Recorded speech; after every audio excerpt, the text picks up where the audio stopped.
பாவம்னா என்ன? ஒருத்தர் சொல்கிறார் என்கிட்ட, என்னங்க ஆதாம் எவ்வளோ சின்ன மிஸ்டேக் பண்ணிட்டாங்க, இந்த சாப்பிடாதே நேரம் சாப்பிட்டுட்டான், சின்ன தப்புங்க, குழந்தைகிட்ட சொல்கிறோம் சாப்பிடாதேன்றோம், அதை எடுத்து சாப்பிட்ருது, அதுக்குன்னு இவ்வளோ பெரிய தண்டனையா, சாகவே சாவாயின்றாரு. நம்ம சொல்லுவோம் பிள்ளைகிட்ட சாகவே சாவாயின்னு, சாகவே சாவாயின்றாரு. அவனை அப்படி வெறுத்து தள்ளிடுறாரு, தோட்டத்தை விட்டு விரட்டி விட்டுறாரு. ஒரு சின்ன மிஸ்டேக்குங்க, மன்னிச்சு ஏற்றுக்கொண்டிருக்கலாம் இல்லையா? ஏன்னா பாவம் சரியாக விளங்கலை, எந்த சபையோ தெரில, என்ன உபதேசமோ தெரில, பாவம் சரியாக விளங்கலை. பாவம்னா என்ன? பாவம்னா என்னங்க? பாவம்னா நல்லா யோசித்து பாருங்கள். ஆதாம் ஏவாளுக்கு சொன்னார், எல்லா விருட்சத்தின் கனியும் புசிக்கலாம், இந்த விருட்சத்தின் கனியும் புசிக்க வேண்டாம். ரொம்ப தெளிவாக சொல்லிட்டார், புரிகிற மாதிரி.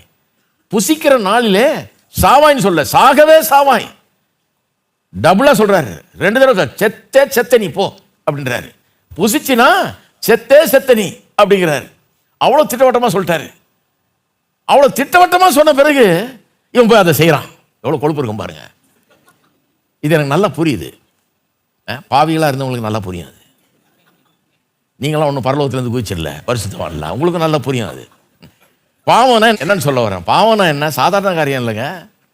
அதுதான் டிரான்ஸ்கிரஷன் ஒரு வார்த்தை யூஸ் பண்ணுறாங்க இங்கிலீஷில், மீறுதல்னு தமிழில் மொழி பெயர்க்கிறாங்க. அதுதான் என்ன? லைனை கிராஸ் பண்ணுறது. இந்த லைனுக்கு அப்புறம் போகாதன்னு லைனை போட்டாச்சுங்க. லைன் ஒன்றும் இன்விசிபிள் லைன் இல்லை, பார்க்கக்கூடாத லைன் இல்லை, கோடு கிழிச்சு தாண்டா செத்தன்றான்.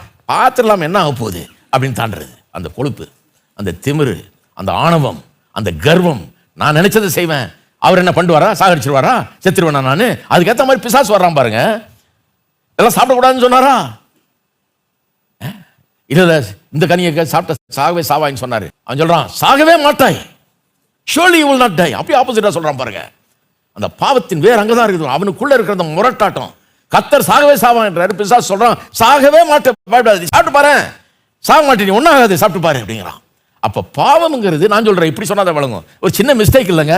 கர்த்தருக்கு எதிராக மனிதர்கள் தொடுக்கிற போர்.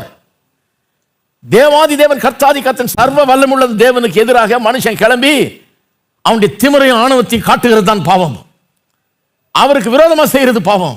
அவருக்கு எதிராக போர் தொடுக்கிறது, அவருக்கு எதிராக முரட்டாட்டம் பண்றது. நான் பண்றேன், நீர் என்ன பண்ணுவீர் பார்க்கலாம் அப்படிங்கிறது தான் பாவம். லேசான மிஸ்டேக் இல்லை இது. இது பெரிய ஆணவம், கர்வம், திமிர். என்ன பண்ணிடுவீர் பார்த்தலாம், சாகவே சாவனா, எப்படி சாரம் பார்க்கலாம் அப்படிங்கிற ஒரு எண்ணத்தோடு தான் செய்கிறான்.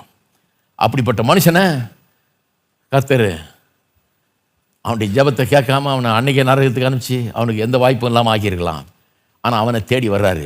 பாவிகளை ரட்சிக்க உலகத்துக்கு கிறிஸ்து இயேசு வந்தாருன்னு வேதம் சொல்லுது. இப்படி கட்டு போனவனை, இவ்வளவு திமிர் பண்ணவனை, இவ்வளவு கர்வம் கொண்டவனை, தேவனுக்கு விரோதமாக போர் தொடுத்தவனை, ஒரு முரட்டாட்டத்தை பண்ணவனை தேடி வர்றாரு.